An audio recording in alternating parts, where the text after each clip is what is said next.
The sun had just begun to pierce the veil of early morning mist as the long-distance passenger bus, a worn but defiant Daewoo model bearing the faded name Amaka Movers, rumbled out of the bustling city terminal. Its engine growling with the tired persistence as it carried 56 souls toward the mountain town of Gulmarg,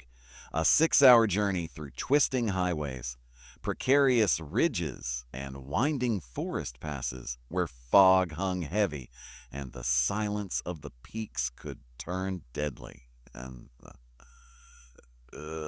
Inside, the atmosphere buzzed with life. Families clutched tiffin boxes and babies swaddled in patterned shawls. A group of school teachers laughed at an inside joke while scrolling through their phones, and an elderly man near the window thumbed his prayer beads in silence while the driver, a weathered man named Rafik, with 30 years behind the wheel and a faded photo of his grandsons taped to the dashboard, hummed softly to a Qawwali track playing faintly on the radio, unaware that fate had already begun to write a darker ending to this routine route for 20 kilometers ahead. Just beyond the third blind curve on the serpentine cliffside road known to locals as Mount Kiamadi, or Death's Bend, a broken-down oil tanker had stalled slightly across the road's outer edge, half of its chassis hanging ominously over the drop into the valley below. Its emergency triangle knocked down by the wind hours earlier, and its driver gone to fetch help, leaving behind only a flickering hazard light swallowed quickly by fog and distance. As the bus climbed higher into the mountains, the laughter dulled into yawns, and passengers settled into their seats, some dozing off, others staring out into the shifting silhouettes of pine trees, none aware that Rafik, despite his experience, was growing drowsy, fighting the pull of fatigue from back-to-back trips without rest, his eyelids drooping just enough for a few precious seconds as he turned into the bend where visibility dropped to barely 10 feet and the road to one lane. And just as a child in the middle row cried out to her mother for a missing candy wrapper, Rafik's eyes shot open to the blinding glare of metal ahead. He swerved instinctively, gripping the wheel and slamming the brakes, but it was too late.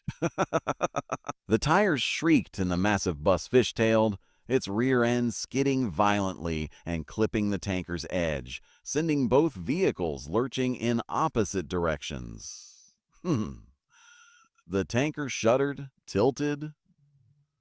then dropped off the cliff like a stone while the bus teetered on the broken asphalt before tipping to its right and tumbling down the slope like a toy tossed by a cruel child, smashing through trees, its windows exploding into shards, screams rising in chaotic bursts, bodies flung against seats, walls, glass, and metal,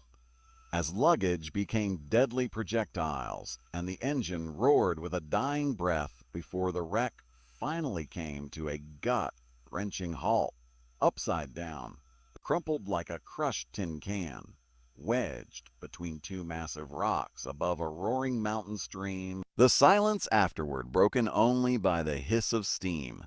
the wail of a distant survivor, and the slow drip of fuel pooling beneath the torn chassis. Those who had survived the fall found themselves buried under bodies and debris, coughing, crying, crawling through shattered glass and mangled steel. And as the first few scrambled out through broken windows, bloodied and dazed, a fire began to flicker at the rear where an oil line had ruptured, and within moments, flames spread hungrily toward the front, consuming the wreckage with an unrelenting fury. One young man, barely conscious but still breathing, pulled a child from under a collapsed seat just seconds before the interior exploded in a deafening boom that echoed through the valley like thunder from the gods. Nearby villagers, hearing the noise, rushed to the scene, navigating the steep terrain with ropes, buckets, and raw courage, forming human chains to pull survivors up the cliff, while others called for ambulances that would take over an hour to arrive due to the remote location.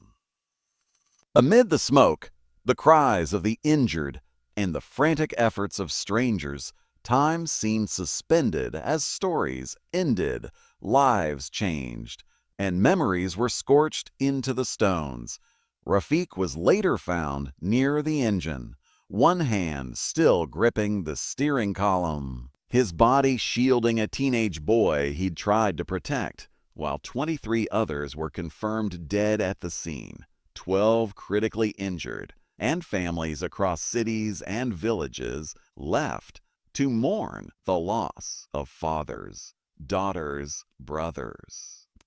and friends to what investigators would later label a tragic collision caused by driver fatigue, poor visibility, and the failure to report a hazardous obstruction, a painful reminder of how a single moment of inattention, a missed warning sign, or a single bend in the road can unravel dozens of destinies and leave behind only the ghosts of what could have been.